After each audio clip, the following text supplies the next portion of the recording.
Bonjour ou bonsoir selon l'heure à laquelle vous écoutez ce podcast. Je suis Estelle Njenge, pasteur de l'église Jésus-Christ, roi des nations. Longtemps en avance, le Père a préparé le sacrifice du Fils bien longtemps en avance. Lorsqu'il a créé Adam, c'était au 6e jour. Donc, après avoir créé les cieux, la terre. Donc, comme pour préparer le cadre dans lequel Adam allait être établi. Un peu comme une maman enceinte qui prépare l'allaitement de son bébé bien en avance. Et pourtant, nous avons normalisé le fait d'être constamment à la bourre. Parce que quand nous sommes à la bourre, on sent une certaine force et on se dit « Ah ouais, là, je vais réussir » parce qu'il y a ce qu'on appelle apparemment le bon stress. Mais vous savez quoi? Le stress ne fait pas partie du vocabulaire de Dieu. Dieu n'a pas besoin d'être stressé pour réussir ses plans. Et si nous sommes faits à son image et à sa ressemblance, alors nous aussi, nous n'avons pas besoin d'être stressés pour pouvoir réussir les choses qu'il nous appelle à faire. Vous voulez savoir comment? Je vous invite à écouter pour ce faire le message du culte dans son intégralité. Et sachez-le, Jésus-Christ vous aime énormément. Vous êtes bénis. Je doute que si on a un autre enfant qui est en train d'agoniser à la maison, et on vous dit en fait qu'il faut l'amener urgemment à l'hôpital, et que le temps qu'il reste avant qu'il ne meure, s'il ne va pas à l'hôpital, c'est ça. Je vous assure que on va tout laisser tomber. On va tout laisser tomber parce qu'il y a une urgence.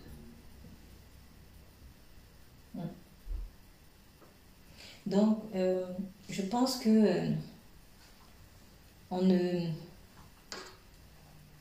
mesure pas en fait à quel point c'est urgent. Vraiment, on ne mesure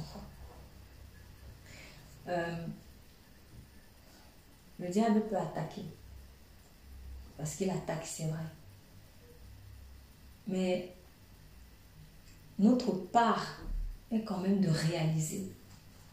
Parce que souvent, même on est attaqué, on ne sait même pas qu'on est attaqué. On ne sait pas pourquoi. Mais parce qu'on ne réalise pas. Parce qu'on ne conscientise pas ça. On ne conscientise pas qu'il nous reste très peu de temps. Donc, malheureusement, c'est pour cela que il nous faut des chocs, en fait. Il nous faut des chocs, je dirais même des électrochocs. La plupart des personnes qui viennent à Christ, c'est quand il y a eu des chocs, des électrochocs dans la vie. Après, il vaut mieux entrer dans le royaume par là que ne jamais entrer. Mais quand maintenant même j'ai donné ma vie à Christ, est-ce qu'il faut que le Seigneur utilise toujours les électrochocs pour que j'évolue? Et très souvent, c'est ce qu'il fait. Pas parce que ça lui plaît, mais en fait parce qu'on ne conscientise pas, en fait. On ne conscientise pas. En fait, on évolue avec Jésus. On va d'électrochoc en électrochoc. Mais je vous assure que ce n'est pas normal. Vous n'allez pas concevoir que, par exemple, que vous soyez marié et qu'à chaque fois que vous devez réaliser qu'il faut faire ci ou ça avec votre conjoint, c'est toujours dans de grosses disputes. Est-ce que c'est normal? Les disputes ne sont pas bonnes, mais elles peuvent souvent avoir un effet en tout cas bénéfique parce que elles peuvent permettre de réaliser certaines choses. Mais c'est pas dans l'idéal en fait. Et je pense qu'il est possible de réviser notre façon de faire, comme par exemple on est dans le cadre du mariage, sans passer par la guerre. D'ailleurs, en parlant même de guerre, regardez même comment le monde fonctionne. Très souvent, c'est quand il y a la guerre que Ben, vous voyez que l'échiquier du monde, il change. Bon, maintenant, on va décider de créer telle institution pour faire la paix et tout ça. Mais avant ça, vous ne pouvez pas voir qu'il y avait besoin de faire ça. En fait, l'être humain, il fonctionne beaucoup par les électrochocs. Mais l'être humain charnel. Et c'est pas forcément une bonne chose. C'est pas forcément une bonne chose. Dieu fait avec, mais je ne pense pas que ce soit sa volonté. Donc, ok, j'ai eu un choc quand j'ai voulu donner ma vie à Christ ici. Mais maintenant, quand j'ai donné ma vie à Christ, il est quand même bon que nous puissions évoluer d'une façon plus ou moins normale. Mais ce qui se passe, c'est que dès qu'on a traversé la mer Rouge, on reste au bord. Comme si Dieu nous a sauvés pour qu'on reste au bord de la mer Rouge. Ça y est, c'est bon, on a traversé la mer Rouge, on reste au bord. Il faut un électrochoc pour que maintenant on entre dans le désert. Et il faut encore un électrochoc pour qu'on arrive à telle étape du désert. Et un autre pour qu'on arrive à telle étape. Et un autre pour qu'on arrive à telle étape. Moi, je pense que c'est dangereux d'évoluer comme ça. Parce que je pense que, en fait, évoluer en mode électrochoc reflète que quelque part tu es encore dans l'esclavage, je pense. Parce que l'esclave, il faut le taper pour qu'il fasse quelque chose. Tu le tapes. Mais le fils, il comprend le cœur en fait. Le fils comprend le cœur. Le fils a naturellement soif de faire mieux. L'esclave se contente de ce qu'il a. Parce que l'esclave ne voit pas plus loin. Donc, l'esclave va essayer peut-être de voir plus loin quand il y a un choc. L'esclave est spirituel. Donc, comme nous étions, comme avant Christ, si tu n'as pas encore donné ta vie à Christ, tu es un esclave spirituel, il est compréhensible, je dirais même pratiquement normal, que je vienne à Christ par un choc. Un choc physique, un choc émotionnel, par exemple. Pourquoi? Parce que, il vient me chercher dans l'esclavage. Bon, mais maintenant, quand je suis dans la maison, qu'est-ce qui peut justifier, en fait, que ce soit toujours des chocs, des chocs, des chocs? Alors, les chocs, je précise, ça ne veut pas dire que si j'ai changé par un choc, c'est mauvais. Vaut mieux, franchement, changer par un choc que ne jamais changer. Vaut mieux, franchement. Mais il ne faudrait pas que ce soit normalisé parce que j'ai l'impression qu'à un moment donné, nous-mêmes, nous attendons les chocs. C'est-à-dire, il y a quelque chose en toi qui te dit que tu ne peux pas rester à ce niveau-ci. Et après, tu te dis, en tout cas, moi, si on ne vient pas me tirer, s'il n'y a pas le choc, je ne me lève pas. Pourquoi? Parce qu'on est habitué à être tabassé, à être contraint. Voilà, c'est-à-dire, on va commencer à faire les choses qu'il faut faire pour Dieu quand on estime que, bon, là maintenant, je n'ai plus le choix. C'est ça. Quand on estime qu'on n'a plus le choix. Je fais la nuance. Avant Christ, quand quelqu'un dit, j'ai plus le choix, moi je pense que c'est tout à fait normal. Parce qu'avant Christ, tu es esclave. Tu n'as même pas à chercher. Mais maintenant, quand tu as donné ta vie à Christ, si tu as donné ta vie à Christ, c'est pas normal en fait d'attendre les moments où tu te dis que tu n'as plus le choix. Parce que celui qui avance, ou qui veut avancer, je préfère dire qui veut avancer, toujours en mode, en tout cas moi j'attends le moment où je n'aurai plus jamais, j'aurai plus le choix, à ce moment-là je vais le faire. Mais alors, où est le libre arbitre? Est-ce que vous voyez un peu ce que je veux dire? Où est le libre arbitre? Parce que quand je n'ai pas le choix, je me sens contraint. Mais si, quand j'ai le choix, je choisis librement, en fait, là, je suis vraiment dans la liberté de l'esprit. Jésus-Christ est venu nous libérer d'un mode de vie où tu n'as pas le choix. Pour te donner le choix. Donc, vivre selon en tout cas, je n'ai pas le choix, maintenant je n'ai plus le choix. Et c'est à ce moment-là que tu commences à faire ce qui est censé être bien. Tu ne pourras pas le faire dans l'amour.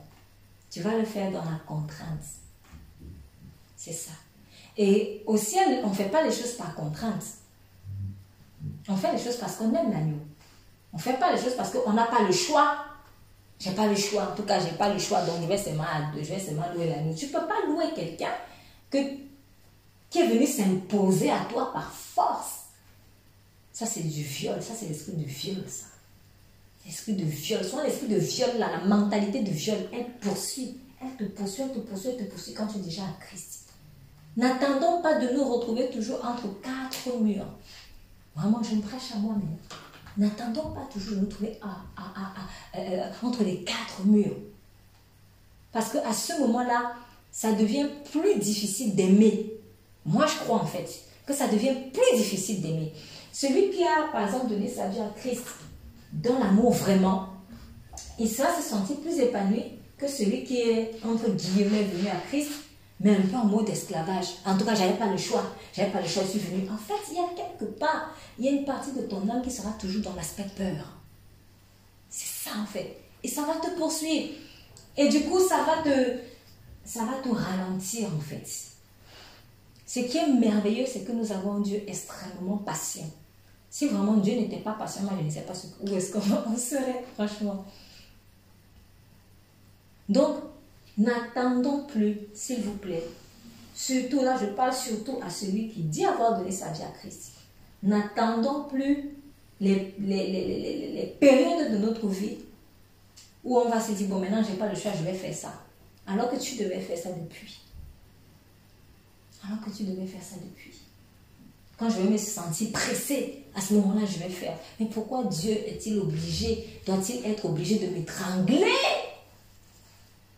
Je me souviens que, la petite histoire, quand je venais de donner ma vie à Christ et que je fréquentais quelqu'un à qui je tenais beaucoup, et le Seigneur m'a dit, il faut que tu le quittes. C'est pas lui que j'ai choisi, pour toi, il faut que tu le quittes. J'ai dit, Seigneur, moi, je ne peux pas. Seigneur, je l'aime trop, je ne peux pas. Il dit, si tu m'aimes, il faut vraiment que tu le quittes. Parce que moi, je veux travailler avec lui à part. Et je veux travailler avec toi à part. J'ai dit au Seigneur, Seigneur, crée une situation qui va me faire mal avec lui. Et alors là, je vais partir. C'est comme si j'avais demandé à Dieu carrément de me torsionner. Le Seigneur m'a dit, non, non, non, c'est la tricherie. C'est la tricherie, là tu triches. Là, tu ne vas pas quitter parce que tu m'aimes. Tu vas quitter parce que, tiens, tu n'as plus le choix. Je remercie de ce qu'à ce moment-là, il m'a accordé la grâce d'être parti par choix. Et j'ai senti la différence. J'ai senti la différence. Et il y a une plus grande joie à faire les choses volontairement pour Dieu. Alors même que tu as la possibilité de prendre l'autre option. Il y a une plus grande joie que de faire les choses parce que tu estimes qu'en tout cas, je n'ai pas le choix.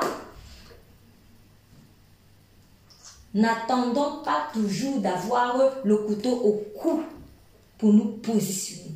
S'il vous plaît. Si on faisait ça avant d'avoir connu Christ, ok. Parce qu'avant d'avoir connu Christ, nous étions dans l'esprit d'esclavage. Maintenant, qu'est-ce qui justifie que quand je suis dans la Jérusalem nouvelle, la libre, qu'est-ce qui justifie que j'attende les contraintes, j'attends les chocs, j'attends qu'on me fasse mal? C'est pas sadomaso ça par hasard. Et ça vient d'où cet esprit sadomaso là? Ça c'est de Satan. C'est de Satan. Donc, en fait, il faut se poser même des questions. Est-ce que je suis même dans la Nouvelle Jérusalem en fait? Parce que ça ne matche pas. Ça ne matche pas. Donc, n'attendons pas, vraiment s'il vous plaît, n'attendons pas d'obéir à Dieu. Voilà. N'attendons pas d'obéir à Dieu au moment où on estime que maintenant, on n'a plus d'autre choix que de l'obéir. Parce que nous ne sommes pas dans cette situation dans l'amour. Nous sommes dans la contrainte. Et Dieu ne veut pas une relation de contrainte. Il ne veut pas une relation d'esclave à esclavagiste. Il veut une relation de père à fils, d'époux à épouse. Tu ne peux pas être l'épouse de quelqu'un et faire les choses à ton époux parce que tu n'as pas le choix. C'est quelle vie ça? Tu ne peux pas faire les choses à ton enfant que parce que tu n'as pas le choix. Ou à ta mère ou à ton père parce que tu n'as pas le choix. C'est quelle relation ça? Donc voilà pourquoi Dieu aime prendre le temps, en fait, de nous préparer à l'avance.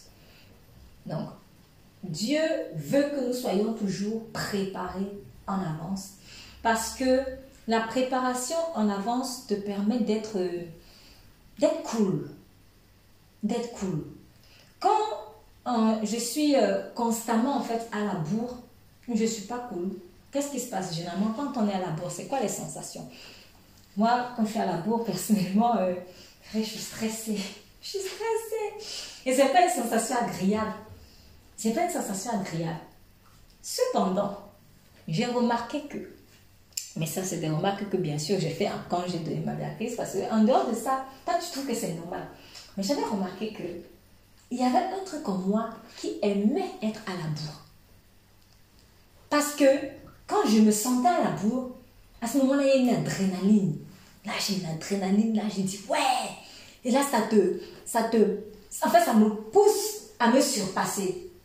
Et d'ailleurs, vous entendrez souvent, bah, c'est un principe, hein, c'est un principe, je ne sais pas, c'est enseigné même dans certaines sciences, mais on vous dit qu'il y a la bonne pression. Il y a la bonne pression, en fait. Alors, donc, c'est bien alors, quand je dis pression, je veux parler de stress même. Non, il y a le bon stress. Il y a le bon stress, il y a le mauvais stress. Honnêtement, je ne sais pas si dans le vocabulaire de Dieu, il y a stress. Franchement, je doute. Pression, j'aurais dit oui. Mais stress, qui ne veut pas dire la même chose, c'est autre chose. Parce qu'il y a la pression de Dieu. Quand par exemple, l'Esprit de Dieu a pressé Jésus pour aller dans le désert, ça c'est une pression de Dieu et c'est une saine pression. Voilà. Mais le stress, ça c'est autre chose. C'est autre chose. Quand on lit la parole de Dieu, quand on voit l'état d'âme du Seigneur Jésus, on voit quelqu'un qui était dans l'assurance. Le moment est le seul moment où vous voyez que Jésus, on va dire, on a vu, mais vraiment toute son humanité. C'est à quel moment? Quand il a stressé à Golgotha. Et quand le Seigneur Jésus a stressé à Golgotha, qu'est-ce qui s'est passé? Il y a eu des grumeaux de sang qui sont sortis. Je pense en fait que quand on stresse, ça touche même à l'âme, parce que c'est dans l'âme qu'il y a dans le sang qu'il y a l'âme. Quand tu stresses, ça touche à ton âme. Donc, le stress attaque directement ton âme. Or, notre âme est très précieuse. Qui, dans tous l'univers, a intérêt à ce que notre âme soit attaquée? Si ce n'est encore Satan. Donc, j'en reviens à dire, franchement, moi, personnellement, je doute que le stress fasse partir du royaume des cieux, en fait. Je pense pas que si maintenant, je débarque au ciel là, et que je fouine un peu les gens, je vais voir une seule personne stressée. Je doute. En revanche, si je fais une petite visite en enfer en ce moment, je crois que ça va palper le stress. Alors, du coup, je me dis, si être à la bourre implique que tu vas être stressé, pourquoi est-ce que je m'habitue à être à la bourre en fait? Et donc, j'ai compris que ce truc en moi, c'était pas ça. C'était pas normal. Et quand j'ai donc essayé maintenant de changer en fait l'habitude, à ce moment-là, presque systématiquement, si je dis que je vais faire tout pour ne pas être à la bourre, dès que je prends les transports, bim, retard, nous sommes retardés de 30 minutes, bon ok, tu te dis peut-être c'est un hasard. Une autre fois, maintenant nous sommes retardés, maintenant le train ne fonctionne même plus, ok, une autre fois. Tantôt, en fait, j'avais remarqué que c'est devenu systématique. Dès que j'entre, il faut qu'il y ait toujours un problème. Là, je me suis dit, ça c'est bizarre ça. Et un jour, j'avais fait fort. J'ai dit non, là, je vais faire le test. Je m'étais préparé de telle sorte que j'allais être là. Minimum 40 minutes, 30 minutes, mais 30 minutes c'est que je suis trop gentille. Mais j'aurais pu être là même 40 minutes avant l'heure que j'étais censée venir. Et bien, figurez-vous que je suis venue à peu près 30 minutes en retard. C'est-à-dire, tout mon cheminement sur tous les transports, c'était bizarre. Et à ce moment-là, je me suis dit, je crois que, en fait, je ne suis pas seule. Il y a une force bizarre qui se lève, qui m'impose, ou en tout cas qui veut s'imposer pour me mettre toujours à la bourre. Et je ne suis pas la seule. Il y a beaucoup de personnes dans cette situation. Moi, je l'appelle l'esprit de retard. Ça, c'est l'esprit de retard. Et l'erreur que nous commettons, c'est de normaliser, en fait, le retard. Et vous allez remarquer que, en fait, comme nous, on aime bien faire les choses par nos forces, quand on voit déjà les dégâts que le retard que nous-mêmes nous avons appelé dans notre vie, le retard auquel nous-mêmes nous avons ouvert les portes, quand on commence à faire les dégâts, on veut maintenant rattraper le coup avec nos forces. Et quand tu veux rattraper le coup, ça t'amène à devenir impatient. Parce que tu vas rattraper le coup par tes forces. Ah, il faut que je fasse vite, il faut que je fasse vite. Et après, tu t'habitues, comme tu t'habitues à être à la bourre, donc à faire vite, de façon précipitée. Et de façon non profonde, puisque quand tu te précipites, tu ne fais pas les choses en profondeur. Tu ne fais pas les choses avec excellence. Tu ne fais pas les choses bien. En fait, ton âme s'habitue à ça. Et tu t'éduques comme ça. Du coup, quand tu grandis, tu développes deux défauts. Le premier défaut, une lenteur qu'on ne comprend pas. Et l'autre, deuxième défaut, une impatience qu'on ne comprend pas aussi. En fait, tu es dans les deux extrêmes. Ça me rappelle quelque chose dont j'ai déjà tantôt parlé, des deux veaux.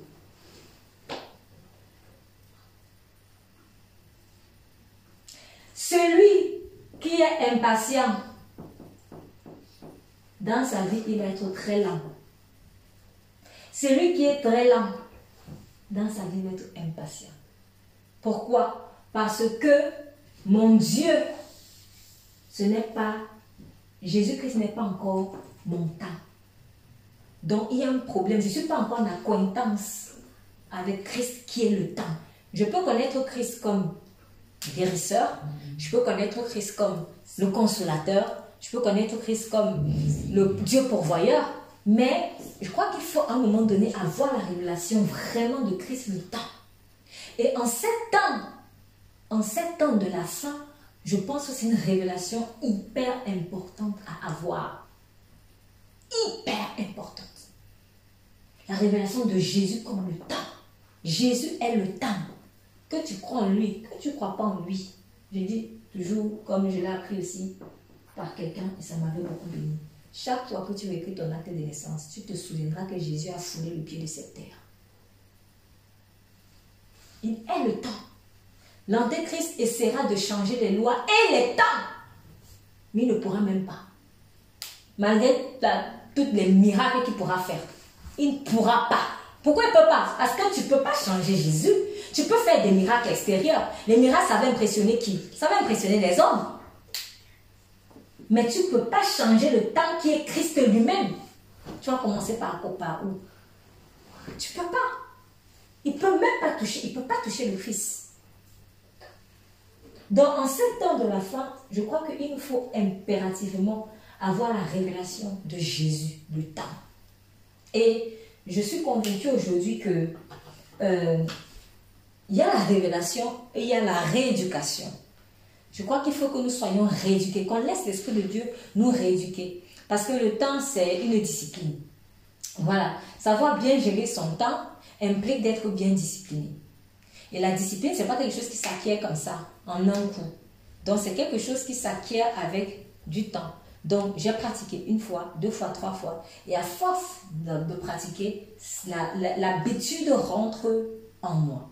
Donc, si j'ai décidé, par exemple, de prier, je prends un exemple, chaque jour, de telle heure à telle heure, pendant 1 heure du temps, il ne faut pas croire qu'après 3 jours là, ça va s'instaurer. Il faut que je le pratique pendant plusieurs jours, pendant des semaines, voire même des mois, pour que vraiment ça devienne une seconde nature. Enfin, que ça devienne naturel, je préfère dire ça comme ça. Donc, la gestion du temps, je crois qu'il faut donner le temps au Saint-Esprit de nous changer. Mais ça doit d'abord venir même par une volonté. Si par exemple, moi, je n'avais pas décidé de changer ça, parce que je ne trouvais pas normal que pourquoi il y a ce truc en moi qui attend toujours d'être à la bourre pour faire les choses parce que c'est là où j'ai la force. Mais c'est malsain ça. Ça c'est malsain. Pourquoi c'est le stress qui doit me donner la force? C'est comme si c'est le mal qui doit me donner la force. Ouais, dans l'esprit du monde, c'est le mal qui te donne la force. Il y a des gens qui vivent aujourd'hui que par désir de vengeance. Ce qui me fait rester encore debout, c'est l'envie de me venger de ceux qui ont tué ma famille. Ouais, il y a des gens comme ça. Donc le mal te donne la force de vivre. Mais ça, c'est Satan. Alors que la vie vient de Dieu lui-même, qui est la perfection.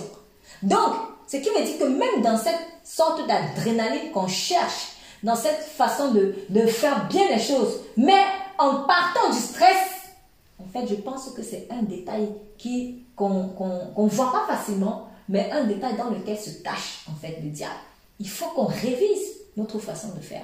Est-ce que je reconnais que dans ma vie, franchement, j'attends quand même toujours d'être à la bourre? Ça, c'est le premier diagnostic, en fait, que je dois faire. Si je reconnais ça, je dis, bon, ok, Seigneur, aide-moi à faire comment? Mais je décide, le Seigneur va t'aider, mais il faut que moi-même aussi, je décide de changer mes habitudes, parce que ce n'est pas lui qui va venir, peut-être faire en sorte que je me lève à telle heure. Ce n'est pas lui. Il va peut-être me réveiller, mais si je vais être trop paresseux, je ne vais pas pouvoir me réveiller, par exemple. Ou alors, je ne vais pas faire cette chose-là à temps, cette autre chose, voilà. Bref, tout ce qu'il me demande de faire, tout ce que je suis appelée à faire, au boulot, à la maison, des choses comme ça. Moi, personnellement, je reconnais que très souvent, j'ai entendu que le Seigneur me dit, allez, maintenant tu as fait ça, arrête, va commencer à te préparer pour ceci. Et puis je dis, non, c'est trop important, j'ai encore le temps. Et oui, hein, visiblement, j'avais encore le temps. Mais quand maintenant, je dis, bon, allez, j'arrête et je commence à me préparer, quand j'arrive, je me rends compte qu'en fait, finalement, j'avais passé le temps. Si Dieu me disait, arrête et commence à te préparer pour aller à tel endroit, c'est parce qu'il savait. Donc souvent aussi, c'est une question d'écoute du Saint-Esprit. Donc il y a les habitudes, mais il y a la voix du Saint-Esprit qui est même d'abord la plus importante. Parce que la bonne habitude va venir par le discernement de la voix de l'Esprit. Parce qu'un jour, si tu as l'habitude de sortir de chez toi à 10 h pour arriver à 11 h, il peut arriver qu'un jour, il n'y ait peut-être pas de transport. Le Saint-Esprit te dit, sors à 9 h. Mais ce n'est pas dans mon habitude de sortir à 9 h. Toi, tu sors toujours à 10 h et puis à 10 h, tu es coincé, tu arrives en retard et tu perds ce que tu devais avoir. Donc, il y a cette sensibilité à l'esprit-là qu'il est important que nous ayons. Mais il faut donner le temps au Saint-Esprit de nous éduquer. Si je n'avais pas décidé de faire ça, je n'aurais pas vu qu'il y avait aussi un esprit qui était derrière. Et oui, c'est vrai, il y a un esprit qui est là, cet esprit de mort-là, qui est là pour que tu restes paralysé, que tu restes toujours en retard, que tu sois en retard. Et à force d'être en retard, tu vas louper le rendez-vous avec l'époux. Je pense que les vierges folles, elles avaient pris trop du temps. On a encore le temps. On a encore le temps. En revanche, voyons comment les vierges sages ont agi. Bon, pour ceux qui ne savent pas, on est dans Luc 15 ans. Les vierges sages, elles avaient déjà l'huile. Mais depuis combien de temps? On ne sait pas. Mais depuis un moment, elles ne savaient pas quand est-ce que l'époux allait arriver, mais elles avaient déjà leur huile prête. Quand j'ai dit tout à l'heure que donnons-nous le défi maintenant de faire les choses en avance. Donnons-nous le défi, si j'ai un rendez-vous avec le Seigneur, de venir en avance et de faire en sorte que ce soit maintenant moi qui vais l'attendre. Que ce soit moi qui vais l'attendre et non plus que ce soit lui qui va m'attendre. Je ne veux plus, moi, faire en sorte que Dieu lui va toujours m'attendre. Il le fait, c'est vrai, il est bon. Mais en temps normal, c'est quand même l'élève aussi qui doit venir attendre le professeur. Et quand peut-être je suis en formation et que je sais que j'arrive en retard, je suis mal à l'aise. Parce que je me dis, mais non, normalement, c'est moi quand même qui dois attendre le professeur. Mais il y a quelque chose, il y a une force bizarre qui vient souvent s'imposer à toi pour que toi, tu viennes toujours, toi, te faire attendre. Une fois, ok, mais quand c'est systématique, c'est pas grave. Donc, je crois qu'il faut qu'on réalise ça. Il faut qu'on réalise qu'il y a vraiment il y a des jours particuliers qui ont là pour effet que tu restes toujours en retard, que tu sois toujours en retard. Et l'enjeu ici, c'est quoi? C'est que à force d'être en retard, tu risques de louper le rendez-vous avec l'époux. Donc ce n'est pas anodin. Pourquoi est-ce que l'ennemi veut nous éduquer au retard? Parce que quand tu vas être éduqué au retard, tu vas prendre l'habitude d'être en retard. Et puis, il va être très difficile. Quand on va venir te dire un jour, ben, écoute, il faut que tu te mettes en avance. Ça ne va pas vite entrer dans ta tête. Parce que tellement tu aurais été formaté de je dois toujours être en retard ou je dois toujours être à la bourre. N'attendons pas toujours la dernière minute. Surtout pour faire les choses que Dieu nous a demandées. N'attendons pas toujours la dernière minute.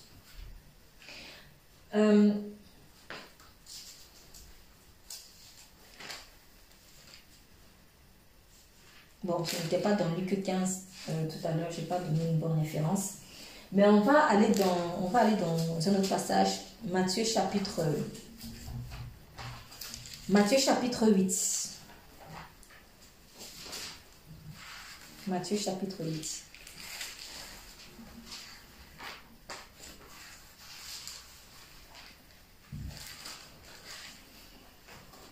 Comme Jésus entrait, Matthieu chapitre 8 au verset 5. Comme Jésus entrait dans Capernaum, un centenier l'aborda, le priant et disant, Seigneur, mon serviteur est couché à la maison, atteint de paralysie et souffrant beaucoup. Jésus lui dit, j'irai et je le guérirai. Le centenier répondit, je ne suis pas digne que tu entres sous mon toit, mais dis seulement un mot et mon serviteur sera guéri. Car moi, qui suis soumis à des supérieurs, j'ai des soldats sous mes ordres.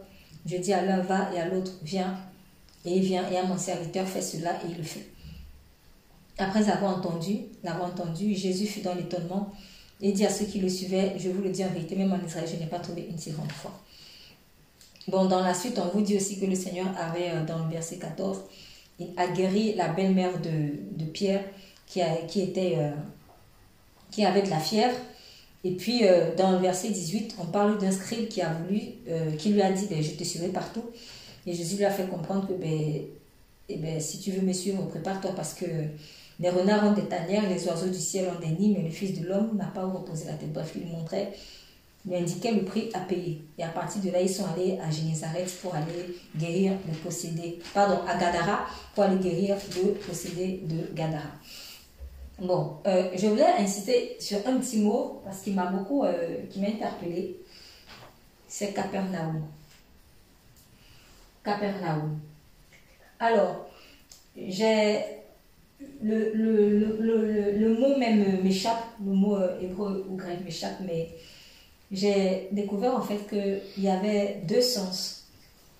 En fait, Capernaum, c'est village de compassion. Village de compassion.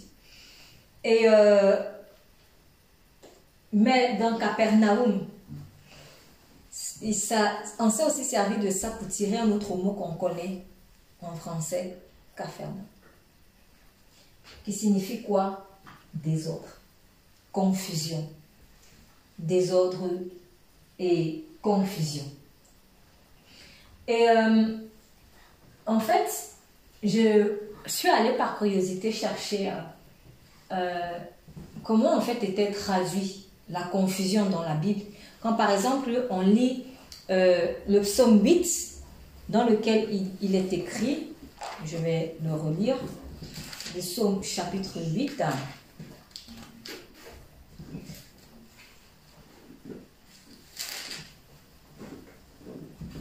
Au verset 3, par la bouche des enfants et de ceux qui sont à la mamelle, tu as fondé ta gloire pour confondre tes adversaires. Donc, alors, je suis allée chercher en fait d'où venait ce mot. En fait, d'où est-ce qu'il vient même exactement confondre? Parce que je voulais savoir si ça correspondait un peu à Capharnaüm. Bon, ça ne correspond pas forcément. Je n'ai pas noté, le mot m'échappe une fois de plus. Je m'excuse, mais ce n'est pas le plus important. Ah oui, non, ça ne m'échappe pas. Non, autant pour moi. Autant pour moi. En fait, confusion là, autant pour moi. Confusion dans le psaume 8. En fait, c'est traduit par bouchette. Bouchette qui signifie honte. Et bouchette vient lui-même de bouche. Bouche qui signifie presser ou pression. Mais il y a aussi l'autre traduction qui est retard. Et là, ça m'a choqué. Alors, ça m'a choqué pourquoi? Parce que j'ai commencé à comprendre quelque chose. En fait, très logiquement, qui est le prince, c'est-à-dire qui aime mettre la confusion quelque part? C'est Satan. C'est Satan qui aime mettre la confusion. Donc, la confusion, le désordre. Mais, on te dit aussi que si confusion vient de bouchette, qui signifie honte, et que bouchette vient de bouche qui est pressée, oppressée, en retard, ça c'est le champ lexical de quoi? Des ténèbres ou de la vie? Des ténèbres. Donc, ça veut dire que quand il y a confusion, la honte n'est pas loin, l'oppression n'est pas loin, mais il n'y a pas que ça. Le retard n'est pas loin. Les deux autres, je pouvais comprendre plus facilement, parce que quand on est confus, quand on dit par exemple que quelqu'un est confus, je vais vous donner un exemple. Vous vous souvenez de cet épisode où les ambassadeurs de David avaient été envoyés par David pour aller consoler un roi, et puis il me semble que c'était le roi Moabite, et puis les Moabites, ils l'ont mal pris.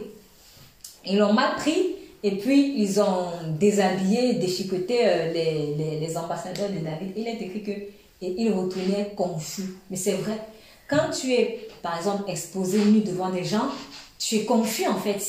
Tu es confus, mais tu es confus parce que tu as honte. Tu as honte, tu es confus. Donc, oui, confusion et honte, c'est la même famille. Quelqu'un qui a honte, c'est quelqu'un qui est dans la confusion. Il est confus. Donc, il y a confus des autres, mais il y a confus que tu as honte. En fait, tu ne sais pas où mettre la tête. Qu'est-ce que je vais dire? Je ne sais plus quoi faire. Comment je vais fuir? Des choses comme ça. Donc, quand il y a le Capharnaüm, il y a de la honte. Quand il y a de la confusion, du Capharnaüm, il y a l'oppression. En fait, le diable t'oppresse. Pourquoi? Pour que tu sois dans la confusion. Quand quelqu'un est oppressé, il devient un peu comme un fou. C'est-à-dire, il crie, waouh, waouh, waouh, waouh. En fait, tu n'es pas calme, tu n'es pas posé. Et tu deviens même méchant, sans même vouloir. Tu deviens irritable. Tu parles mal parce que tu es confus. C'est ça. Donc, l'oppression du diable a pour but de te mettre dans la confusion. C'est pour cela donc que Dieu dit que c'est dans le calme et la confiance que sera votre force. Là, c'est plus logique. Là, j'ai compris qu'en fait, c'est plus logique. Donc, l'oppression a pour but de te confondre. Que toi, tu sois dans la honte. Oui, tu as péché, machin. Tu es là dans la culpabilité. La culpabilité t'oppresse. Quand la culpabilité t'oppresse, tu es comment? L'une des caractéristiques de la culpabilité, c'est que tu es honteux. Tu as honte même d'aller dans la présence de Dieu. Confusion. Mais, ma plus grande découverte, ma véritable découverte, en tout cas pour moi aujourd'hui, ça va être le retard. Là, ça m'a choqué. Je me suis dit, alors, si Bush traduit aussi le retard, ça signifie qu'il y a un but précis derrière le retard que le diable, en fait, envoie. Et j'ai eu une simple illustration. Je viens déjà d'en parler. Les vierges folles. Il est clair que quand l'époux est arrivé, et qu'elles ont entendu la voix de l'époux dire, qu'elles ont entendu la voix qui criait, l'époux est là, qu'est-ce qu'elles ont pu ressentir? Oh, il est vraiment là, confusion, honte. Elles étaient confuses parce que ce qu'on leur a prêché tantôt, il revient bientôt, n'avait pas été pris au sérieux. En tout cas, pas aussi sérieux qu'il fallait le prendre. Et bien, quand ça n'a pas été pris au sérieux et qu'elles se sont rendues compte que la parole s'est réalisée, automatiquement confusion. Ce qui veut dire, je vais rajouter maintenant moi-même personnellement, l'incrédulité te mettra toujours dans la confusion. Alors, les vierges folles se sont trouvées dans la confusion. Pourquoi? Parce qu'elles étaient en retard. Et c'est là où j'ai compris que, ah mais oui, je comprends pourquoi cet esprit de retard-là, elle s'impose. C'est pour que je sois toujours dans la confusion. Faisons attention. Le retard n'est pas aussi anodin en fait. L'idée ici, c'est de voir le vrai visage des choses. Quand nous voyons le vrai visage de quelque chose, soit quelque chose qui est bien, soit quelque chose qui est mal, en fait, ça nous pousse à réviser en fait notre façon de faire. Le Seigneur a dit que dans le livre de Romains 12, verset 2, soyez renouvelés dans votre intelligence. On va le lire d'ailleurs. Donc nous allons dans Romains chapitre 12, verset 2. Ne vous conformez pas au siècle présent, mais soyez transformés par le renouvellement de l'intelligence, afin que vous discerniez quelle est la volonté de Dieu, ce qui est bon, agréable et parfait. On a chanté tout à l'heure, Seigneur, fais-moi discerner ta volonté. Voilà. Donc, ne vous conformez pas au siècle présent. Tiens, dans le siècle présent, c'est quoi qui est normal? Tout à l'heure, je l'ai dit, par exemple, dans mon cas, être stressé pour bien faire les choses, en tout cas pour bien faire certaines choses, pas tout, hein, parce que on dit qu'il y a le bon stress, on dit qu'il y a le mauvais stress. Bon, si on admet qu'il y a le bon stress, ça signifie que on a accepté une partie du stress. On a accepté une partie du stress. Est-ce que ça vous fait pas penser un peu à l'arbre du bien, de la connaissance du bien et du mal, où il y a les deux? Voilà. Il ne faut pas être trop bien, il faut quand même un tout petit peu de mal. Il y a quand même du bon stress. Non, il n'y a pas de bon stress qui marche en tout cas avec le Seigneur. Le stress, c'est du stress. Le mal ne peut pas être justifié, le mal ne peut pas être bonifié. Parce qu'à force de bonifier le mal, demain, on bonifie aussi le fait que la pédophilie, c'est la pédophilie. Voilà, et c'est en train de se passer même actuellement. Donc, le retard dans le monde, c'est quelque chose de... Même si avec la bouche, on dit que c'est pas normal, mais en fait, c'est normalisé. C'est normalisé dans le psychique parce que tout est fait pour que tu comprennes les choses tard, que tu vois tard, que tu t'y prennes tard, mais en fait que tu prennes pas de l'avance, que tu ne te prépares pas. C'est ça. Parce que celui qui est constamment en retard, c'est quelqu'un aussi qui ne s'est pas bien préparé. En fait, c'est ça. Les vierges folles, à quel moment ils sont allés chercher l'huile pour pouvoir avoir la lumière? À quel moment? Quand l'époux était déjà arrivé, est-ce que c'était le bon moment? Non. À quel moment aurait-elle avoir l'huile? Bien avant que l'époux n'arrive. Dans le temps que l'époux n'est pas encore là, c'est le temps où moi je dois aller chercher l'huile pour avoir la lumière. On ne vient pas, je dis souvent, on ne nourrit pas la poule le jour du marché, c'est vrai. Hein? Mais dans le monde, remarquez, on aime bien nourrir les choses du jour du marché en fait. Dès qu'il y a la guerre, bon, allez, maintenant on va voir qu'il y avait un problème. Mais le problème était là depuis. Il fallait prendre le temps de le régler bien avant et on n'en serait peut-être pas là. Dans les vierges folles, elles sont allées chercher l'huile, mais en retard. Croyant que l'époux va encore les attendre. Viendra le temps où il n'y aura même plus de sable dans la première partie. Tout le sable sera descendu. Il n'y aura plus rien. Et ça sera trop tard. Donc le but du retard, c'est de me mettre dans la confusion. Et pour ça, l'arme de Satan, c'est l'oppression. C'est ça. Donc, de telle sorte que quand maintenant toi tu vas, l'oppression agit comment? L'oppression va agir quand maintenant tu veux maintenant réviser tes voies. Quand tu veux, comme j'ai dit tout à l'heure, quand j'ai décidé je ne veux plus être à la bourre, je vais tout faire maintenant pour être en avance, à ce moment, une oppression a commencé à se manifester.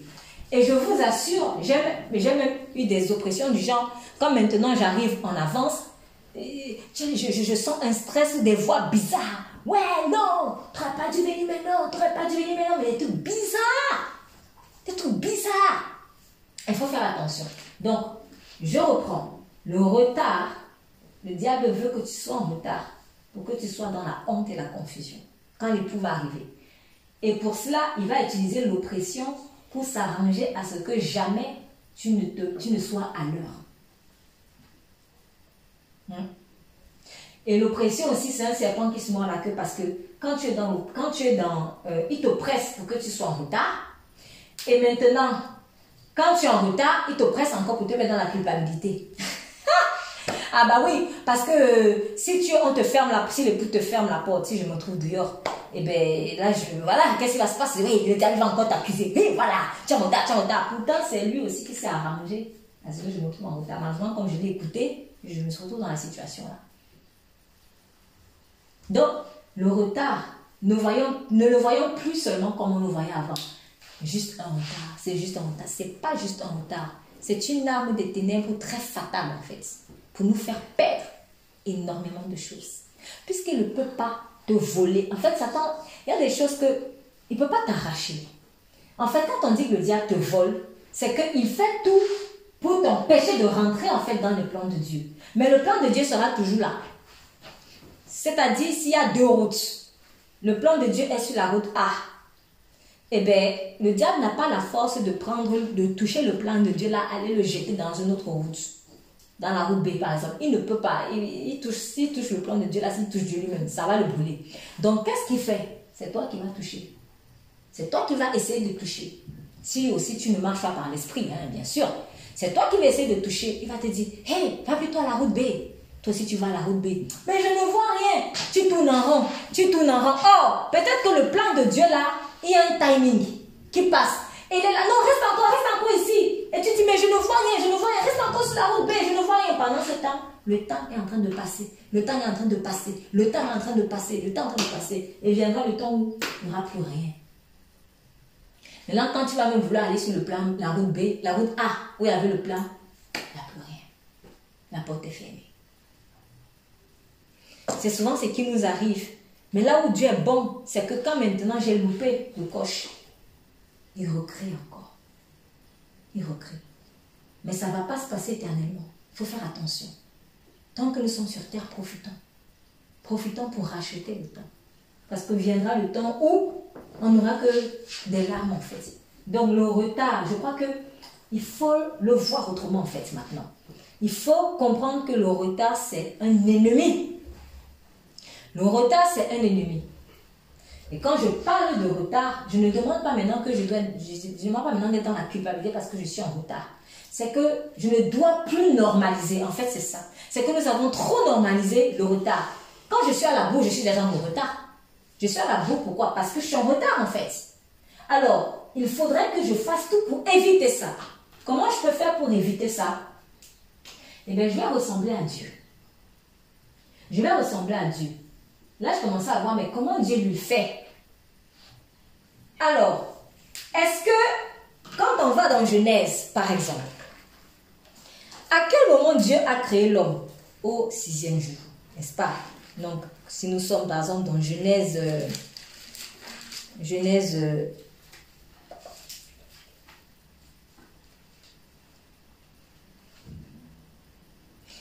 1er, chapitre 1er, verset 26.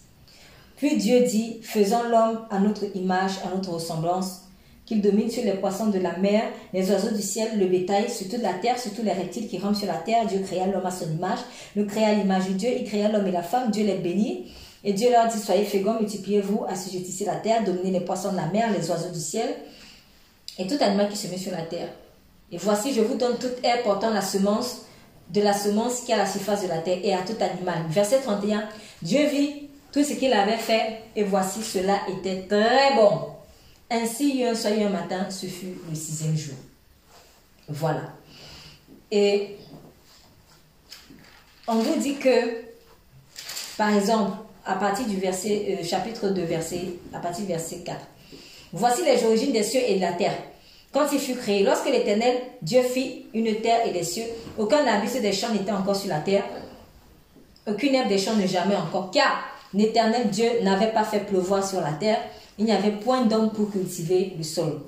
Donc, Dieu attendait en fait l'homme pour pouvoir cultiver le sol. Alors, vous allez remarquer que Dieu, il a créé l'homme au 6e jour. Entre-temps, est-ce qu'il a chômé? Non.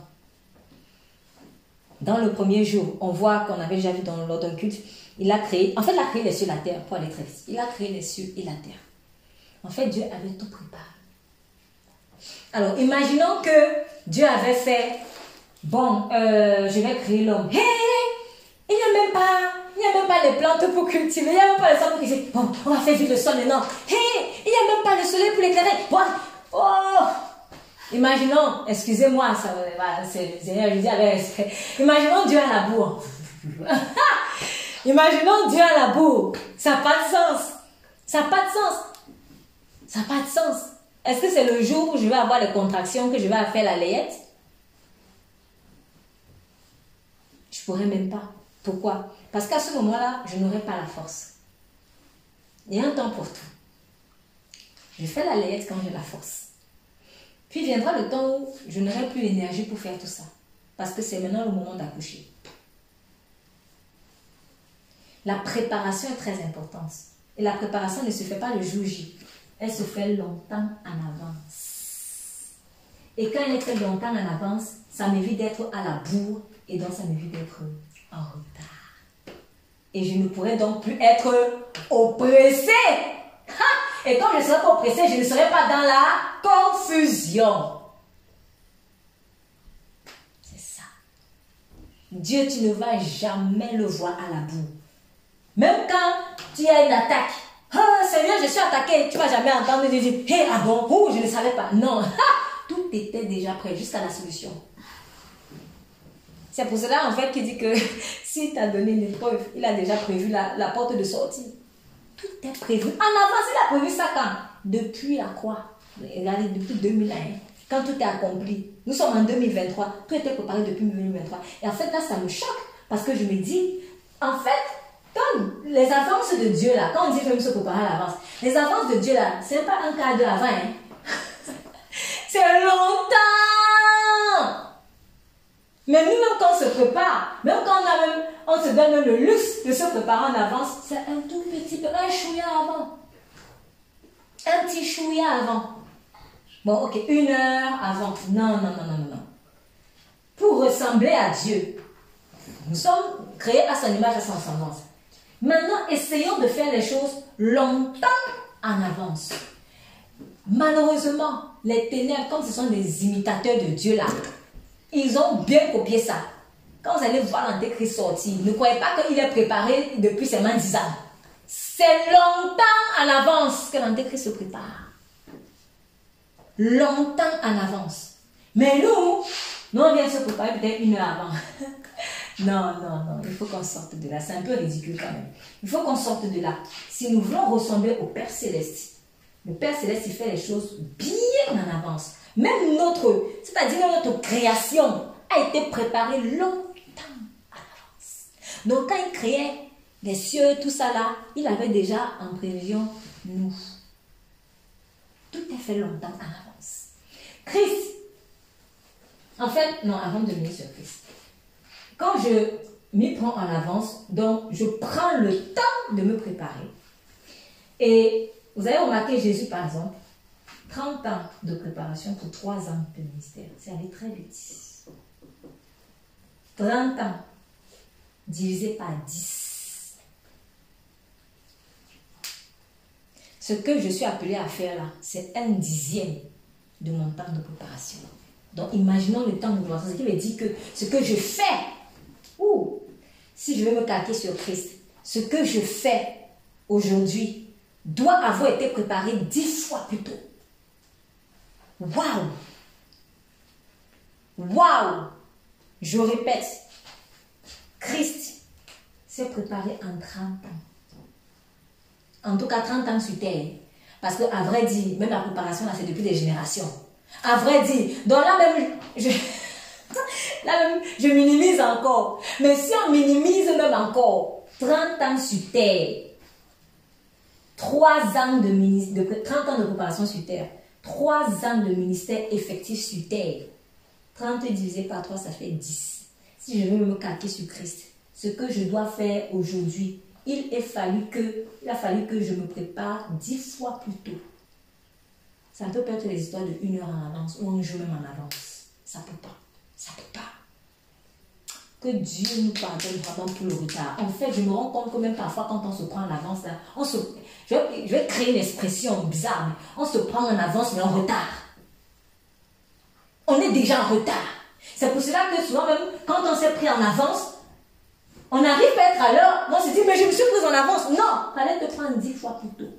Parce que Dieu lui fait les choses très longtemps en avance. C'est pour cela que quand il fait les choses, c'est très bien. Vous savez que quand il fait les choses, c'est toujours parfait. Mais d'où vient cette perfection? Parce qu'il s'y prend aussi longtemps en avance.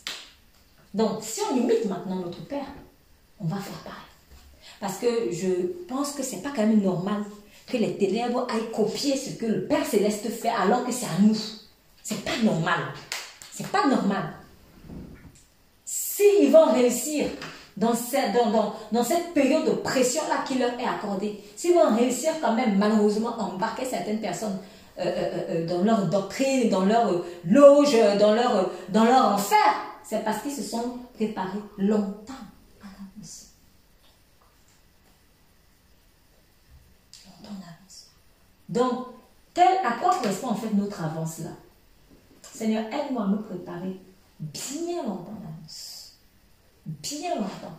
Tout ce que tu vas vivre demain, si ça réussit, c'est parce que tu t'es préparé longtemps en avance. Une autre preuve de ce que Dieu, c'est-à-dire dans l'ADN de Dieu, si je puis dire ça comme ça, dans l'ADN de Dieu, dans la logique de Dieu, le longtemps en avance important, c'est que quand par exemple tu as des enfants, pourquoi est-ce qu'il te dit tu l'enseignes maintenant quand il est enfant? Pourquoi tu n'attends pas quand il est adulte pour l'enseigner, les voies de Dieu? Pourquoi? Pourquoi est-ce que les ténèbres s'acharnent à vouloir pervertir les enfants? Pourquoi? Sachant que l'enfant n'hérite pas encore. Comme il est écrit, tant que l'héritier est enfant, il n'hérite pas. Mais alors, pourquoi s'acharner sur l'enfant? Et pourquoi Dieu dit, enseigne les voies à l'enfant? Parce que dès qu'il sera grand, donc à l'enfant, pour le temps il sera grand en un jour. Non, il sera grand pendant, il y a des années. Plus tard, des années. Donc ce que l'adulte est aujourd'hui, c'est ce qui était semé quand il était enfant. Longtemps en avance. Nous sommes tous, que ce soit du bon côté ou du mauvais côté, quelque part, il y a des forces en fait qui veulent nous programmer à être ce que nous serons quand nous serons adultes. Et ce que je suis adulte, que j'ai l'esprit de Dieu, que je n'ai pas l'esprit de Dieu, c'est le résultat de ce qui s'est passé quand j'étais enfant. Longtemps en avance.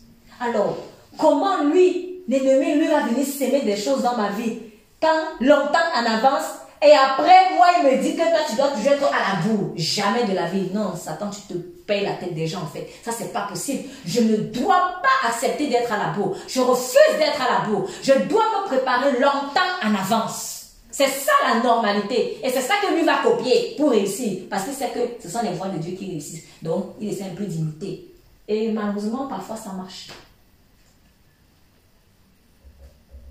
Maintenant, quand on vient à Christ, Dieu est obligé de repartir jusque dans notre enfance pour nettoyer des choses. Et c'est profond, pourquoi? Parce que ce sont des choses qui sont là longtemps en avance. C'est pour ça que ça prend du temps. Si ce n'était pas là longtemps en avance, allez, un petit temps de prière, c'est fini. Mais parfois, des guérisons de blessures d'enfance, ça prend du temps. Ça prend du temps, pourquoi? Parce que ça a été placé là longtemps en avance.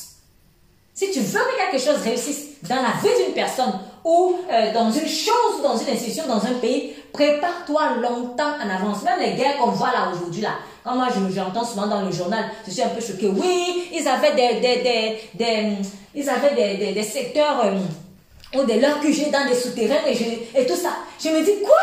En fait, c'était longtemps en avance qu'ils se sont préparés. Ils n'ont pas débarqué comme ça pour aller lancer des bombes. Et même celui qui réagit, quand toi, tu vois tous les bombes qui lancent là, toi tu vois aussi que quelque part il est prêt depuis.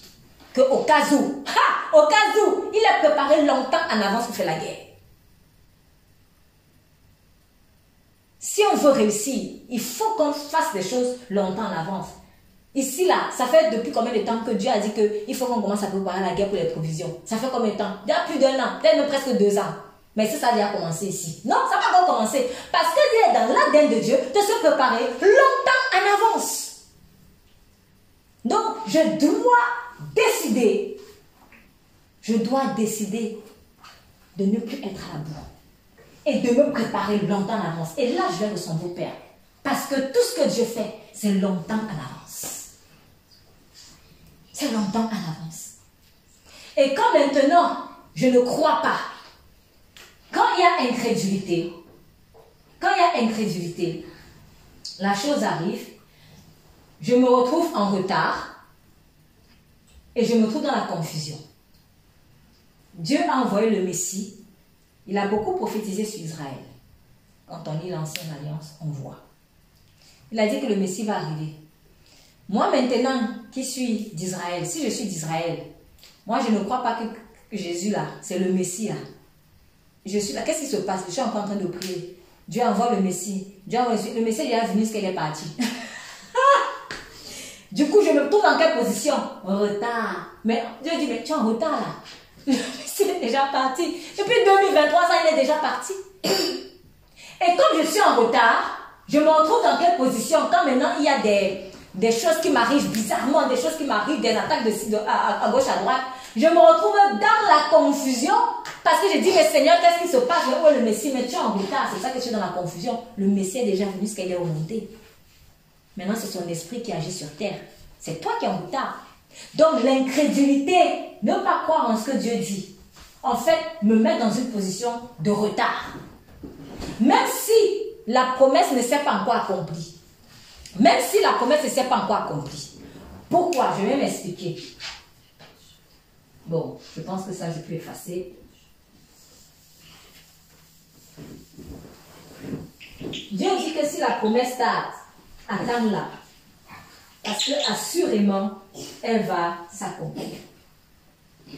Alors, nous sommes quel jour? Nous sommes le 29 octobre.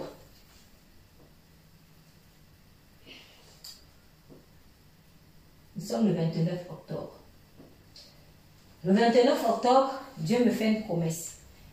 Il me dit, au travers de toi, je vais par exemple créer une association qui va aider les handicapés. Voilà, j'invente quelque chose comme ça. Allez, Dieu te fait la promesse aujourd'hui, tu reçois la promesse. Donc, Dieu, lui, il a prévu que la promesse là, bon, imaginons 2023, 29 octobre 2023. Lui, il t'a pas dit ça. Mais dans son esprit, lui, il a programmé que l'association va naître le 29 octobre, par exemple, 2025. Voilà. Voilà là où tu auras la réalisation de ta promesse. Donc, quand tu reçois ça dans ton cœur. Imaginons maintenant, tu as reçu la promesse dans ton cœur, mais malheureusement, peut-être que tu te retrouves être une pierre épineuse, une terre épineuse, comme dans la parabole du semeur qu'on a vu au culte précédent. Donc, c'est-à-dire qu'il reçoit la parole, celui qui a le cœur épineux, c'est-à-dire il reçoit la parole, mais les soucis du monde et les soucis de la vie lui font oublier la parole. Donc, par exemple, tu oublies la parole, parce que tu commences à vouloir dire le monde, tu vas dire oui Seigneur, moi je veux plutôt ceci. Bref, tu commences à t'inquiéter ou à te focaliser plus sur des intérêts terrestres et non sur les intérêts de Dieu. Donc, tu perds donc la foi par rapport à cela. Là, nous sommes dans l'incrédulité. Comme tu es dans l'incrédulité, qu'est-ce qui se passe? Tu ne pourras pas prier pour, je me permets l'expression, télécharger ça dans le monde naturel. Parce que Dieu nous a bénis ou dans les lieux célestes en Christ. Donc, il y a deux choses. Si tu veux voir ta bénédiction se manifester de façon permanente, il faut Christ. Et sache que c'est dans les lieux célestes. C'est dans les lieux célestes, en fait, que le Fils a présenté le sang au Père. Donc, c'est là-bas que tout s'est scellé. Voilà. Du coup, comme il faut que tu le vives dans le monde naturel, il faut qu'il y ait une connexion entre la terre et le ciel. Ta prière, ta foi, ta relation avec Dieu va faire la connexion avec le ciel. Donc, pourquoi Dieu, lui, il te dit depuis le 29 octobre 2023 que hey, je vais te faire une promesse. D'ailleurs, pourquoi il nous fait ces promesses à longtemps en avance? À votre avis, tiens, il y a même cette question. Pourquoi Dieu nous fait les promesses longtemps en avance? C'est pour qu'on se prépare. C'est tout. C'est pour qu'on se prépare. Donc, quand moi je ne crois plus, en fait, Dieu est en train de faire des choses étape par étape pour que la promesse m'atteigne. Bon, quand je ne crois pas, quand je crois, je vais d'abord dire quand je crois. Quand je crois, bon, c'est pour ça aussi que pour ceux qui sont à distance, sauf pour ceux qui n'ont pas le choix, mais pour ceux qui ont la possibilité, c'est quand même bien d'être là aussi en présentiel parce que vous pouvez facilement voir aussi ce qu'on fait au tableau et ça va être plus clair. Donc, j'invite vraiment les uns et les autres à être là physiquement. C'est important. En tout cas, pour ceux qui peuvent. Quand je crois, ma foi me rapproche. Donc, il y a une sorte d'échange entre Dieu et moi. Donc, ma foi, elle me rapproche de Dieu, tandis que Dieu, lui, l'entend aussi de venir vers moi. Il y a un échange, en fait. C'est ça l'alliance. C'est quoi l'enjeu d'une alliance? C'est qu'il y a un échange entre les deux. Quand il y a incrédulité, qu'est-ce qui se passe quand il y a incrédulité? Quand il y a incrédulité, voilà comment ça se passe. Dieu, il va toujours lancer les graines. Il va lancer les graines. Il va lancer les graines. Il va lancer les graines. Comme il ne voit rien ici, là.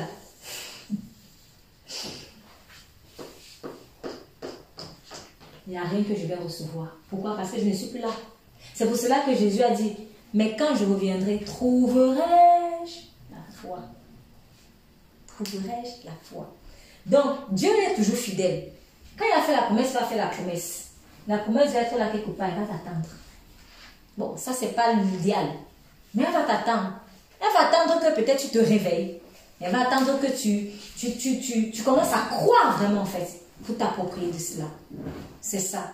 Donc, quand je ne crois pas, alors que la promesse m'est faite depuis déjà un moment, et que Dieu a prévu que ça se réalise peut-être dans 2 ans, que je connaisse le timing, que je ne connaisse pas le timing, la promesse de Dieu, elle vient étape par étape vers moi. Et du coup, quand je ne crois pas, en fait, je ne fais rien et je me mets en retard, en fait. Je me mets en retard. Parce que chacune de ces étapes-là, je dois rencontrer, en fait, la promesse. Jusqu'à ce que j'atteigne là. Je dois la rencontrer, en fait. C'est un peu comme... j'ai un peu l'image d'un... Je ne sais pas si vous avez peut-être déjà... Je ne sais pas si vous avez vu ce genre de signe. Mais c'est un peu un truc comme ça. Je viens vers toi. Et toi, tu viens vers moi. C'est ça l'alliance. C'est pour cela que 8 est, entre autres, le symbole de l'alliance. Vous voyez, ça se rejoint. C'est ça l'alliance. Ce n'est pas juste que dans un sens. En fait, ce qui se passe, c'est que Dieu commence et moi je réponds. Dieu commence et moi je réponds. Si j'ai envie d'inverser les choses, je vais un peu inverser les signes. Je vais le faire un peu de façon verticale. Je vais le faire de façon verticale et vous allez voir ce que ça va donner. Dieu vient vers moi et moi je réponds à Dieu. Imaginons que je double. Dieu vient encore, donc je reviens à Dieu. Ce que j'ai donné, Dieu m'a donné, je lui restitue. Il m'a béni, ou alors il m'a sauvé, je lui donne la gloire. Je prends un exemple comme ça. Après, il redonne encore, et moi, je redonne encore. Ça fait 8. Ainsi de suite. Ainsi de suite. Infini. C'est pour cela que l'alliance en Christ, c'est infini.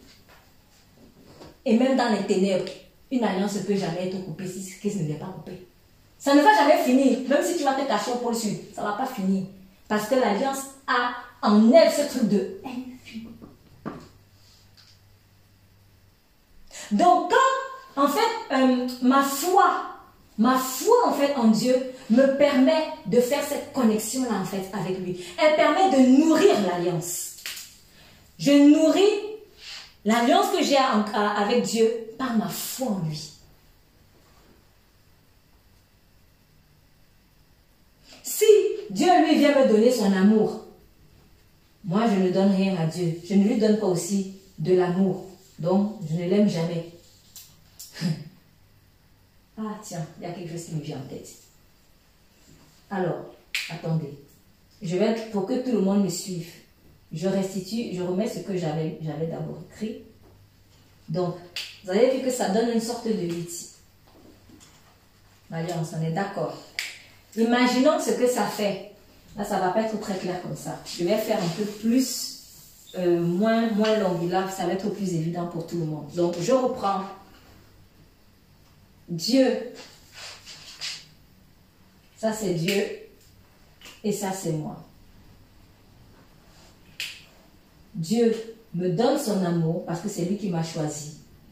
Et moi, je lui réponds, non. Dieu me donne son amour parce que c'est lui qui m'a choisi. Et moi, à mon tour, je dis, oui Seigneur, je viens. Je réponds. Dieu, comme je réponds, on continue dans l'alliance. Il me donne encore son alliance. Et moi, je réponds. Et c'est infini. Mais je vais d'abord m'arrêter là. Qu'est-ce que ça donne si moi je ne réponds jamais? Dieu me donne son alliance, son amour. Il m'offre son amour. Je ne réponds jamais. Ni une fois, ni deux fois. Le premier ressemblait à 8. Le deuxième ressemble à quoi? C'est ça Christ. C'est ça Dieu. Si je ne réponds pas, on reste avec Dieu. Le Père, le Fils, l'Esprit. Mais quand moi j'entre, ça fait 8. L'alliance. Est-ce que vous voyez ce que je veux dire ou pas? Parce qu'on ne peut pas faire une alliance seul. Ça veut dire que quand Dieu t'a fait une promesse et que toi, Dieu t'a fait une promesse ici. Lui, il a prévu que ça va s'accomplir en 2025. Quand il fait la promesse, il va tout mettre en œuvre. Il va mettre toutes les étapes. Il va la nourrir, il va la nourrir. Si maintenant, moi, je ne réponds pas, peut-être que je ne prie jamais même pour ça. En fait, ça va, je ne vais pas la voir s'accomplir, mais pourtant, elle est là réellement. Je ne rentre pas dans l'alliance, en fait. Ou je ne vis pas l'alliance. Donc, les promesses que Dieu m'a faites, je réponds à ces promesses-là avec ma foi. Et ça va se manifester, par exemple, par une vie de prière pour que ça s'accomplisse. Voilà pourquoi certaines personnes, en fait, voilà pourquoi dans nos vies, souvent, quand Dieu nous a fait une promesse, en fait, on ne croit pas. Et après, on pleure que, hey, mais Dieu a dit, donc, et pourquoi alors ça ne s'est pas accompli? Mais oui, parce que tu n'as pas répondu à l'alliance. En fait, la promesse, elle existe. 3, qui sera toujours là. Mais pour que 3 devienne 8, il faut que je réponde. Je reprends. 3 sera toujours là. Tu auras toujours 3. Mais pour que 3 devienne 8, il faut que je réponde. Dieu sera toujours là. Mais pour qu'il y ait vraiment cette union entre Dieu et l'homme, il faut que l'homme réponde. Dieu m'a fait une promesse, oui, et il est en train de faire tout pour que la promesse s'accomplisse. Mais si moi je ne réponds pas par ma foi, je ne verrai pas la promesse s'accomplir. L'époux a dit qu'il arrive, d'accord? L'époux, lui, il venait. Si je reprends la parabole des vierges par exemple, l'époux a dit qu'il vient, ok. Les vierges folles, pardon, les vierges sages d'abord, elles se sont préparées parce qu'elles attendaient vraiment, donc elles ont répondu à l'époux. En revanche, l'époux, il dit qu'il vient, donc il est là, 3. Les vierges folles ne répondent pas. Il n'y a pas d'huile. Du coup, l'époux, quand il vient, il voit quoi? Rien. Donc Dieu reste, excusez-moi, mais comme seul. Donc il entre sans toi dans les noces en fait. Bon, il entrera avec d'autres, hein, mais je ne serai pas là. Donc quand Dieu me fait une promesse qui est aujourd'hui, qui est censée s'accomplir 2 ans plus tard, c'est pour que moi j'ai le temps de nourrir ou bâtir en fait ma foi pour arriver là. En fait, quand Dieu me fait la promesse aujourd'hui, c'est pour que moi à mon tour, je bâtisse en fait ma foi. Petit à petit, je vais le rejoindre là. Petit à petit, je vais le rejoindre là. Petit à petit, je vais le rejoindre là. La préparation, jusqu'à ce que tu arrives au bout. Donc, si Dieu a dit que tu vas te marier aujourd'hui, je ne me prépare pas. Je ne vais pas voir le mariage là en fait. Il faut que je le prépare. Il faut que je le prépare. Depuis combien de temps Jésus a dit qu'il revient? Je ne peux même pas compter. On ne peut même pas compter, hein, ça fait des siècles, des siècles, des siècles, des siècles. Mais pourquoi depuis là, il le dit? Parce que c'est un grand jour qui mérite une préparation conséquente. Donc, pour vivre l'alliance, il faut que je me prépare. Dieu avait promis à Joseph, tu vas être, en tout cas, il n'a même pas dit exactement tout, mais il a dit que tu vas régner sur ta famille. Mais ça a pris combien de temps? Des années. Pourquoi? Parce qu'entre-temps, Joseph, il faut que tu te prépares. Et le jour où Joseph est arrivé là, c'était l'apothéose.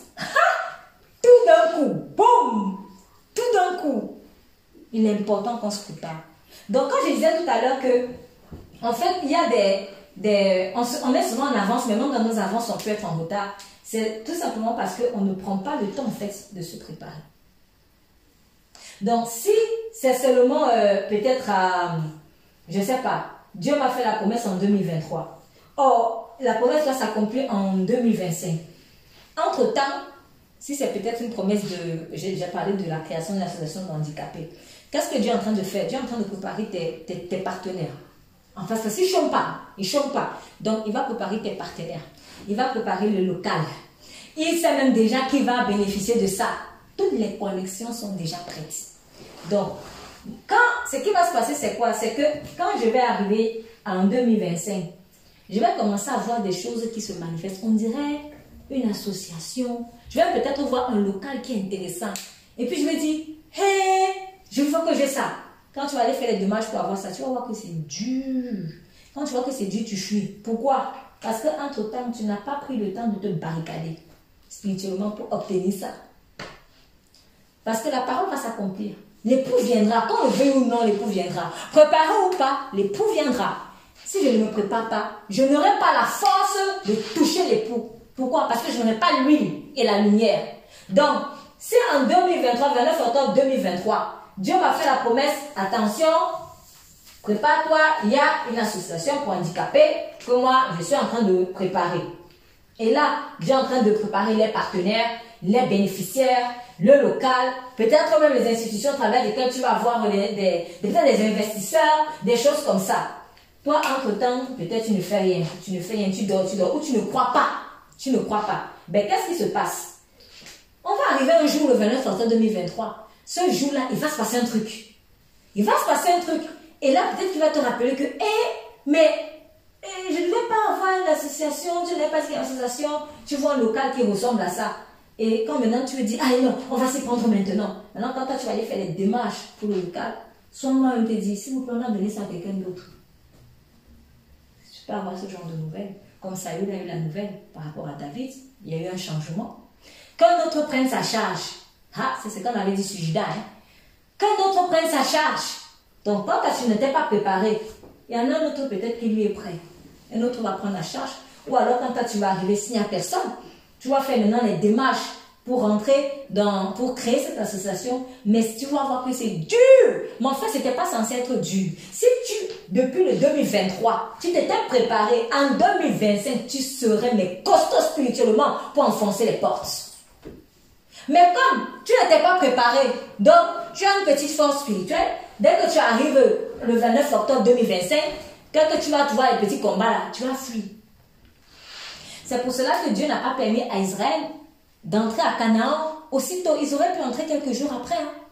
Mais il a fait faire le tour pendant 40 ans. Pourquoi? Parce qu'il a dit, s'ils voient les ennemis, les Philistins là-bas, ils vont fuir parce qu'ils n'auraient pas la force. Et c'est logique. Donc il leur a fait faire tout le tour pour les préparer. Il faut qu'ils soient forts. Donc, répondre par la foi. Seigneur, oui, je ne sais pas quand ça va arriver, mais je réponds. Là, tu es prêt. Abraham a eu Isaac. Il avait 100 ans. Sarah, elle avait 90. Mais au moment où Abraham entretenait des rapports sexuels avec sa femme, il était déjà dans la foi. Est-ce que cette foi-là est née en un jour? Non. Il n'est pas venu comme ça par hasard. Hein? Abraham n'est pas venu comme ça par hasard que bon, je ne sais pas, on va voir. Non. Parce qu'il est clairement écrit dans le livre de Hébreux qu'il n'a pas regardé aux marques de la mort qui étaient sur son corps. Donc, il savait que là où je m'en vais vers Sarah, là, il y a un enfant qui va sortir, obligé, forcé. Et c'est la foi là qui a fait que Isaac naisse. Mais comment Abraham a fait pour avoir cette foi? Entre-temps, il a eu des coups. Il a vécu des choses qui lui ont fait comprendre que, il faut avoir la foi en Dieu. De telle sorte que le jour où il allait maintenant poser l'acte qui relevait de sa responsabilité à lui pour enfanter Isaac, il l'a fait dans la foi et Isaac est sorti. Donc il relevait de la responsabilité de Dieu de faire sortir Isaac par le miracle, mais il revenait à Abraham et Sarah de faire leur part. Et pour ça, il fallait la foi. Mais cette fois-là, elle n'est pas née en un jour. Si Abraham avait négligé toutes les étapes depuis 75 ans, quand Dieu l'a appelé, il avait 75 ans. Nous sommes ici à 75 ans. Quand il a eu Isaac, il avait 100 ans. Si Abraham avait négligé toutes les étapes par lesquelles Dieu lui avait fait passer, il serait arrivé à pratiquement 99 ans. Il n'a pas la foi. Oui, parce que ce n'est pas fortifié. Entre-temps, il a appris à connaître Dieu de différentes facettes. Il a appris plusieurs facettes de Dieu qui ont nourri sa foi. Maintenant, imaginons qu'il n'avait pas vécu ces étapes-là. Il arrive à 99 ans ou pratiquement 100 ans.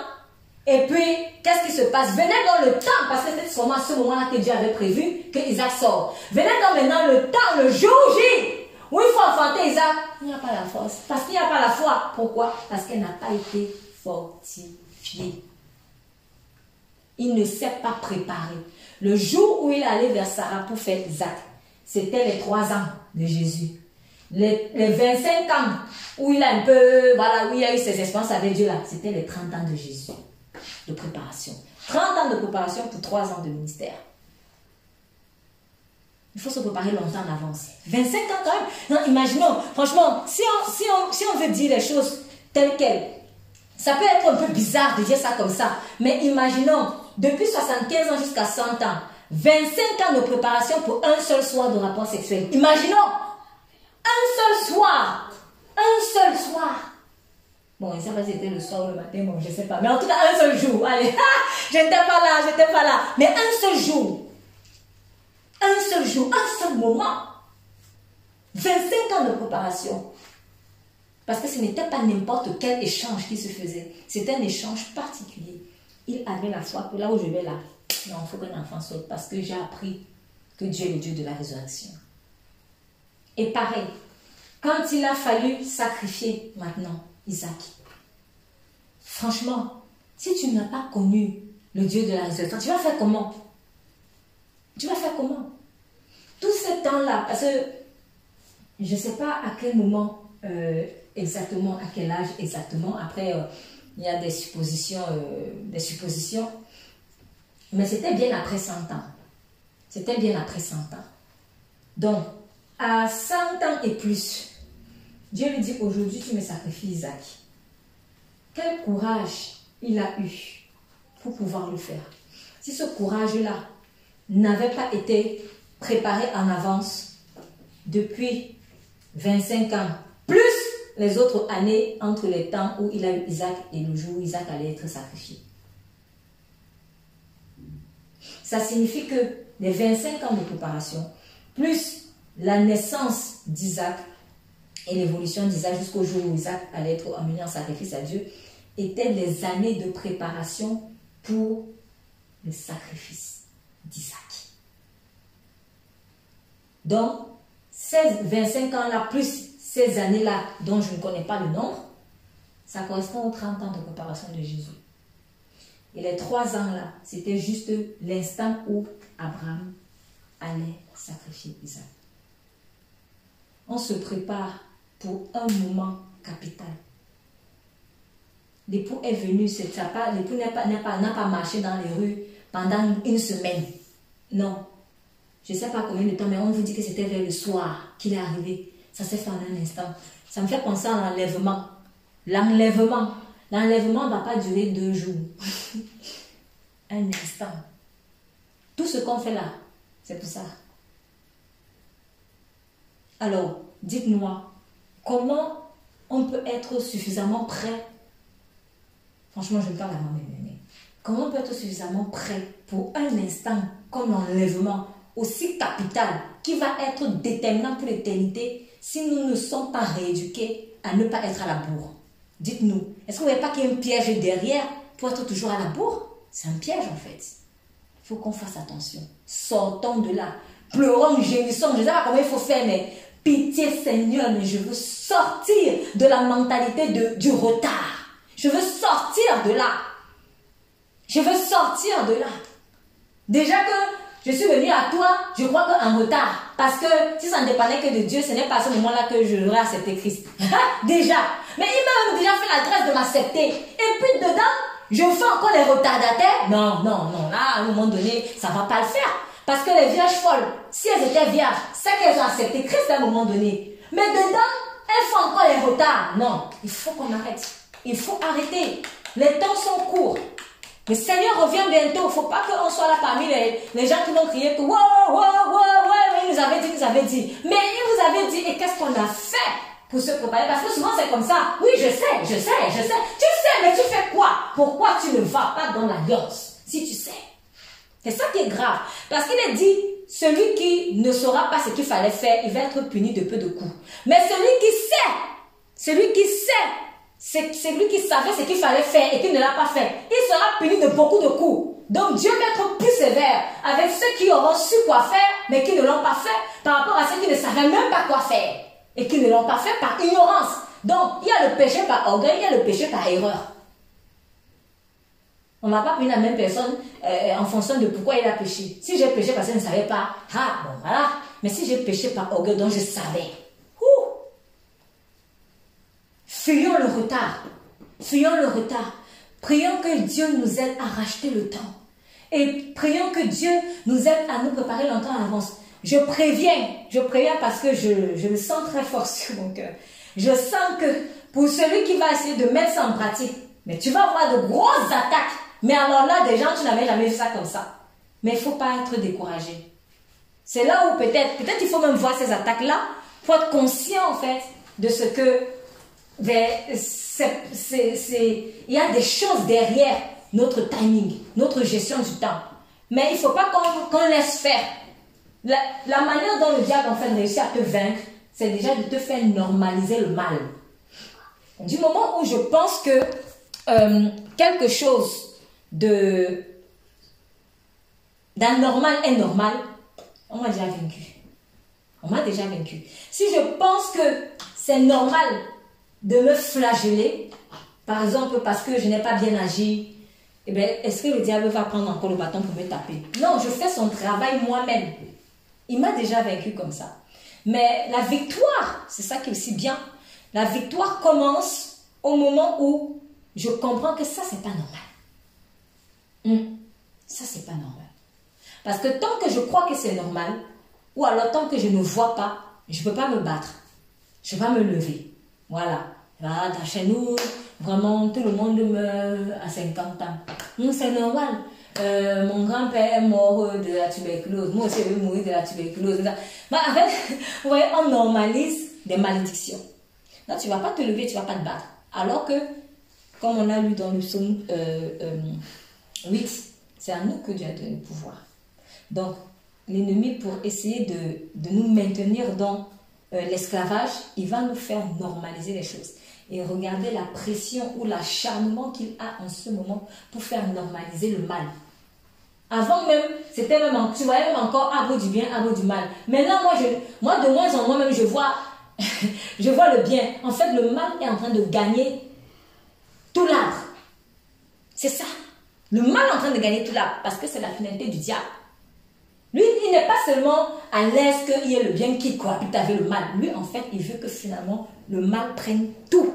C'est pour cela que si, par exemple, peut-être je n'étais pas encore en Christ, donc je ne suis pas sauvée, et que, mine de rien, j'essaie quand même d'avoir une bonne moralité, voilà, j'essaie d'avoir une bonne moralité, viendra le temps où un jour,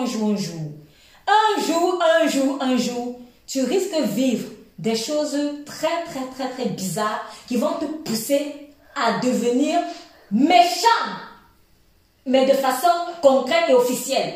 Parce que quelque part, la méchanceté était déjà en toi. Seulement que, bon, tu ne voyais pas. Tu essayais de lutter contre ça, voilà. Mais à force de subir certains coups, en fait, maintenant, tu vas devenir méchant. C'est comme quelqu'un qui, par exemple, il sait dans sa tête, il sait que pratiquer la sorcellerie, c'est pas bien.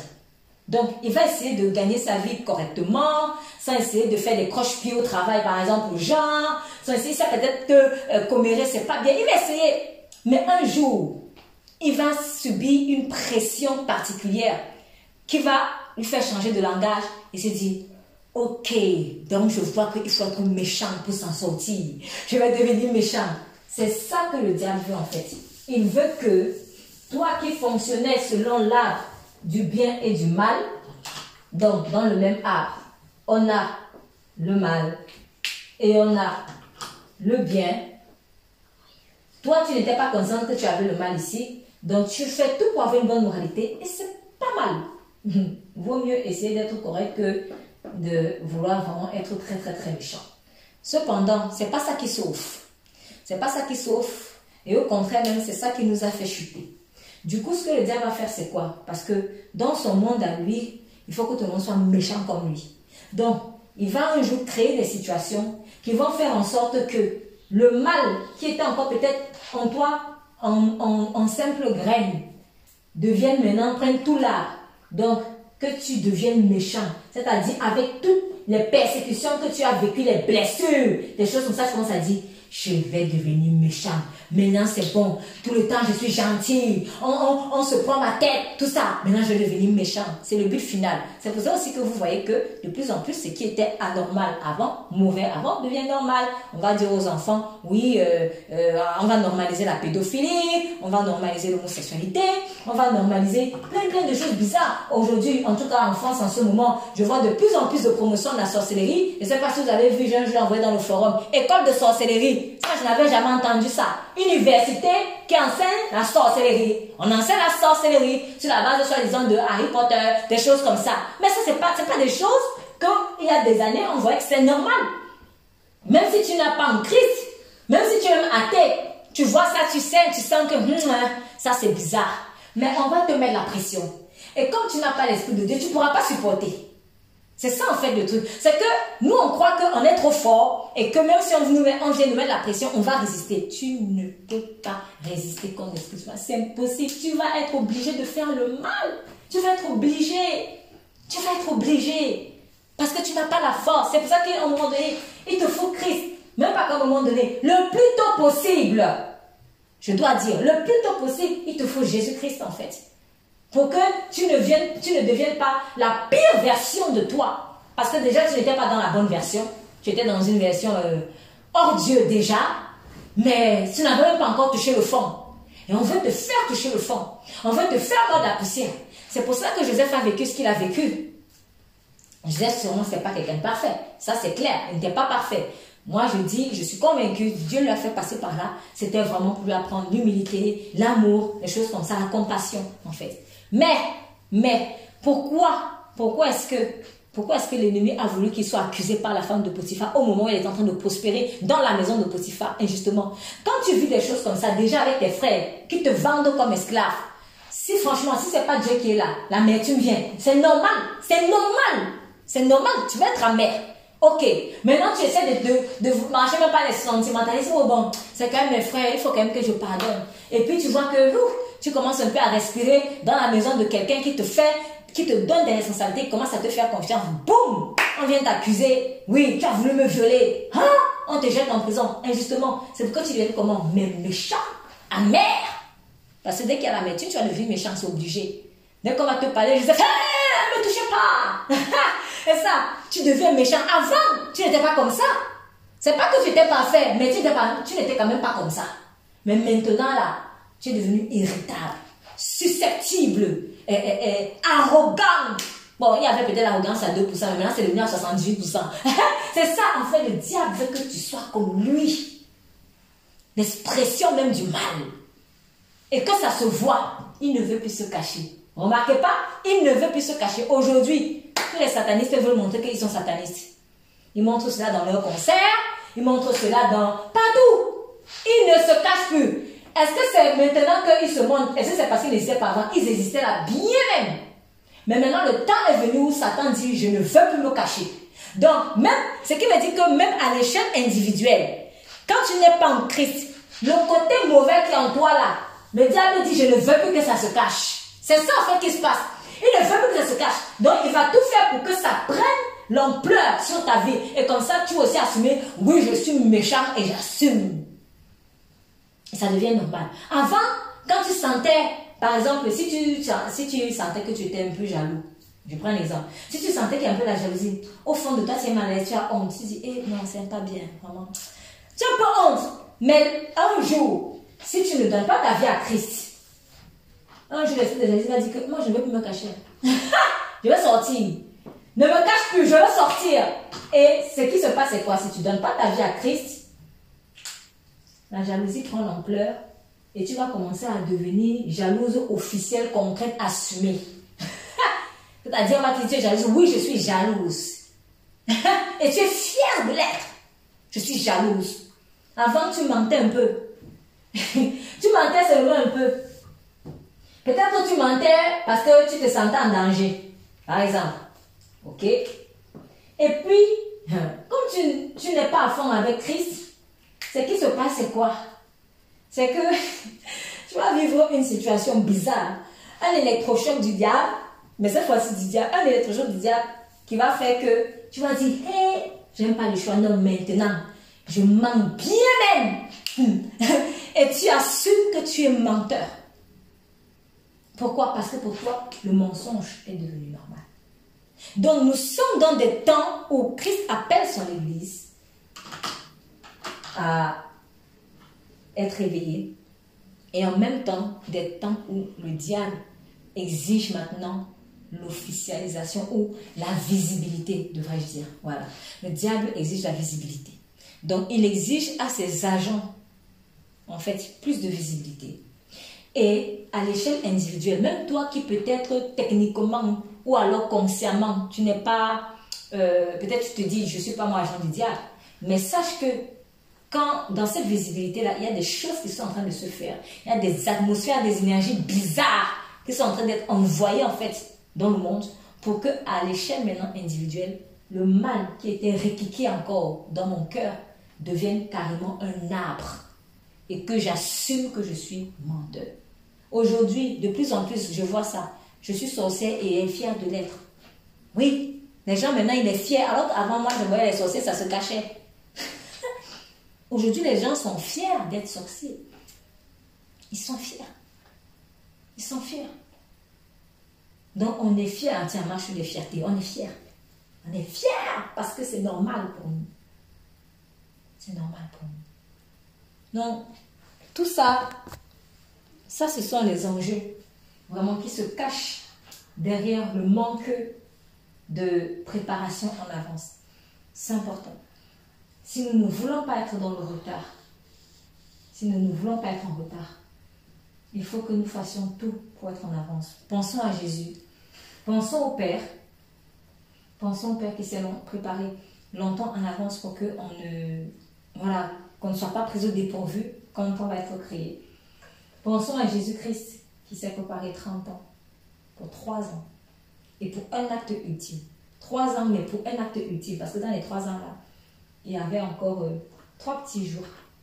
Voilà, 3 jours. Ça donne ça en fait. Ça donne ça. Le Seigneur Jésus, il est parti sur terre à 33 ans. Dans les 33 ans-là, il y avait 30 ans de préparation. 30 ans de préparation pour 3 ans de ministère effectif. Et ces 3 ans de ministère-là avaient pour apothéose 3 jours dans la tombe où tout s'est fait. Ça va toujours diminuer. Ça va toujours diminuer. Ça va toujours diminuer. Il n'y a pas le temps. Il n'y a pas le temps. Ça va toujours diminuer. Donc, il faut vraiment que chacun... Ça, on ne peut pas forcer quelqu'un à se laisser faire par Dieu, mais franchement, aujourd'hui, c'est une invitation. C'est une invitation que je sens vraiment fort sur mon cœur. Et voilà, je pense que peut-être que ce qui... Enfin, je donne un conseil comme ça, mais peut-être que ce qui pourrait être bien de faire, c'est peut-être commencer déjà par des petites choses.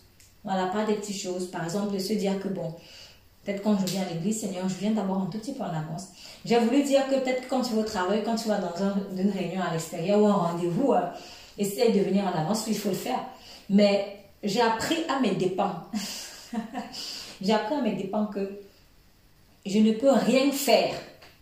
Je ne peux rien faire si je ne l'ai pas d'abord fait avec Dieu. Je ne peux rien faire avec quelqu'un si je ne l'ai pas d'abord fait avec Dieu. Donc c'est ça que je dis, avant de chercher à être à l'heure au travail ou à l'école, essaie d'abord d'être un peu plus en avance dans les moments de culte ou dans les réunions de prière. Essayons. J'essaie. Quand je vais réussir à le faire avec Dieu, le reste, je suis sûre, ça va couler tout seul. Je pense que, en fait, on s'y prend mal. Si on essaie de se dire, bon, allez, maintenant, si je vais être au bout à 8 heures, allez, maintenant, je vais tout faire pour être là à 7h30, 7h45, des choses comme ça. Et en fait, tu vas commencer, mais ça va être bizarre, ça va être bizarre. Non. Commence d'abord par la source. Essaye de décider, essayons de décider que, bon, maintenant, avec Dieu, on va essayer d'être un peu plus en avance. On peut même encore le faire plus petit. Peut-être plus petit. Tu peux d'abord commencer 5 minutes. Je dis, maintenant, si j'ai un rendez-vous, je ne sais pas moi, à midi, je vais essayer d'être là à midi 5. J'essaye. Après, quand je dis j'essaye, l'idée, ce n'est pas de se mettre une épée de Damoclès dans la tête, sur les épaules. Parce qu'il y aura des circonstances qui feront que je ne pourrai pas. Mais il faudrait que dans les circonstances qui font que je ne pourrai pas, que ce ne soit pas des choses que moi-même j'ai créées. Il faut que ce soit vraiment indépendant de ma volonté. En fait, c'est ce que je veux dire. Il faut que ce soit vraiment indépendant de ma volonté. Mais il faudrait que, moi, à mon niveau, j'ai quand même tout fait pour me préparer en avance. Voilà. Donc, si par exemple, je ne sais pas moi, j'ai une réunion qui termine à midi, j'ai rendez-vous de prière à midi, bon, moi, je vais pas inventer. Mais si peut-être ma réunion est terminée à 11h30, eh bien, qu'est-ce qui m'empêche d'être là à midi moins 5, par exemple? Des choses comme ça. Donc, je peux commencer 5 minutes. Après, je peux aller à 10 minutes. Après, je peux aller un peu plus. Et je me prépare. Alors, l'enjeu de la préparation, c'est quoi? Vous allez le voir dans les spectacles. Par exemple, les spectacles, les gens qui travaillent dans ce milieu. Il y a un moment de concentration qu'il est important d'avoir avant d'aller sur scène. Vous n'allez jamais voir l'artiste débarquer comme ça, là. Il est sorti de sa voiture, là. Oui. Il vient. Non. Il peut pas. Il peut pas. Là, il risque de louper son truc, en fait. Mais il a besoin d'un temps de préparation. Et moi, je le vois. Franchement, sur le terrain, je le vois. Je vois que dès qu'on est déconcentré, quelques secondes, quelques minutes avant de faire le show ne se passe pas bien. Ça ne se passe pas bien. Je le vois vraiment. Et du coup, moi, ce sont aussi des leçons pour moi, mais je me suis dit, en fait, le temps de préparation est important. Ça te permet d'être dans la concentration. Même pour chanter. Pour ceux-ci qui apprennent à chanter, vous le voyez. Pour faire une note, là je parle maintenant des choses techniques en fait, pour essayer aussi de toucher le maximum de personnes, pour que le maximum de personnes puissent se sentir concernées. Mais de la même manière que quand tu veux faire une certaine note qui peut être peut-être difficile pour toi, c'est pas à ce moment-là que tu vas faire, j'ai envie de dire, bon, mais si ton œil est en mauvais état, je sais pas si je vais réussir, mais je vais pas dire, mais si ton œil est en mauvais état, non, mais si ton œil est, et si je sais qu'à partir de 1, il faut déjà peut-être que je monte, par exemple, je dois être déjà prête. Je commence par faire la note à un tiers de seconde au moment où je vais faire non, ça va pas marcher, ça va être très laid. Je vais même pas m'en sortir et je pourrai même pas faire la note. Mais quand je vais faire la note, je prépare déjà mon organisme. Et là, je réussis la note. C'est comme ça. Donc, finalement, j'ai envie de dire, je suis convaincue que Dieu a mis l'ADN de la préparation dans toutes choses de la création. À nous de fouiller et de découvrir. Je suis convaincue que Dieu a mis l'ADN de la préparation dans toutes choses qu'il a créées. Pourquoi? Parce que c'est lui-même qui a créé ça. C'est lui-même qui a créé ça en fait. Quand Dieu a créé le corps, par exemple, de la femme, le jour où tu es appelé à procréer, en fait, c'est pas à 8 ans ou à 5 ans que ton corps est prêt à procréer. Mais en fait, il se prépare.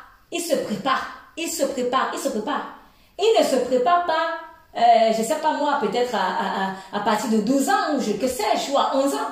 Mais il se prépare longtemps en avance.